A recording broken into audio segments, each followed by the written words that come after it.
അങ്ങനെ ഒരു നീണ്ട യാത്രയ്ക്ക് ശേഷം ഞങ്ങൾ ഊട്ടിയിലെത്തിയിട്ട് ഞങ്ങൾ ബുക്ക് ചെയ്തിട്ടുള്ള ഒരു സ്റ്റേയിൽ ഞങ്ങൾ എത്തിയത് എമറാൾഡ് സ്റ്റേ. ഊട്ടിയിൽ നിന്ന് 20 കിലോമീറ്റർ മാറിയിട്ടുള്ള ഒരു ഹിൽസ് ടോപ്പിൻ്റെ മുകളിലുള്ള ഒരു വലിയൊരു വില്ലയാണ്. ഇവിടെ ഇതേപോലത്തെ ഒരു 3-4 വില്ലകൾ ഉണ്ട്.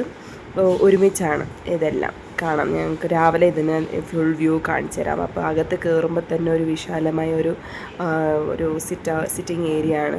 അതൊരു നല്ലൊരു വേറൊരു മോഡൽ ഫർണിച്ചറൊക്കെ ആയിട്ട് അവർ വെച്ചിട്ടുണ്ട്. പിന്നെ ഒരു പ്രൈവറ്റ് ഡൈനിങ് ടേബിളും പിന്നെ ഒരു ഫ്രിഡ്ജും തന്നിട്ടുണ്ട്. അത് നമുക്ക് എന്താ പറയുക, ഡിന്നർ ഇവിടെ ഞങ്ങൾക്കിവിടെയാണ് അകത്ത് പ്രൈവറ്റായിട്ടാണ് ഒരുക്കുന്നത്. പിന്നെ ബ്രേക്ക്ഫാസ്റ്റ് ഇവർ പുറത്ത് വേറൊരു സ്ഥലമുണ്ട്, കോമൺ ഏരിയ ഉണ്ട്, അവിടെയാണ് ബ്രേക്ക്ഫാസ്റ്റ് വെച്ചേക്കുന്നത്. സാജൻ ബാത്റൂമിൽ നിന്ന് ഒരു 10 മണിക്കൂർ യാത്രയ്ക്ക് ശേഷം സാജൻ ബാത്റൂമിൽ നിന്ന് ഇറങ്ങി വരുന്ന കാഴ്ച. ബാത്റൂമിൽ കയറിയിട്ട് കയറിയിട്ട് ഒരു 1.5 മണിക്കൂറായി. എല്ലാം മൊത്തം ഒരു ദിവസത്തെ മൊത്തം ഇവിടെ ഇരുന്ന് ഇപ്പോൾ തീർത്തിട്ടുണ്ട്. എന്തായാലും ഇത് ഒരു ഡബിൾ കോട്ടൊക്കെ ആയിട്ട് ഇവർ നല്ല സെറ്റപ്പാണ് റൂം. ഒരു ഇറ്റാലിയൻ മോഡൽ പുറത്തു നിന്നൊക്കെ അങ്ങനെ കാണുമ്പോഴത്തേനും നമുക്കങ്ങനെ തോന്നും.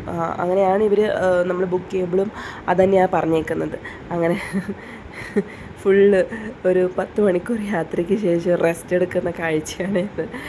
കുറേ നാൾക്ക് ശേഷം ഞങ്ങൾ 2 വീലറിൽ പോയി യാത്ര ചെയ്തിട്ട് അപ്പോൾ ആകെ ചപ്പളാച്ചിയായി മൊത്തം ബോഡിയൊക്കെ.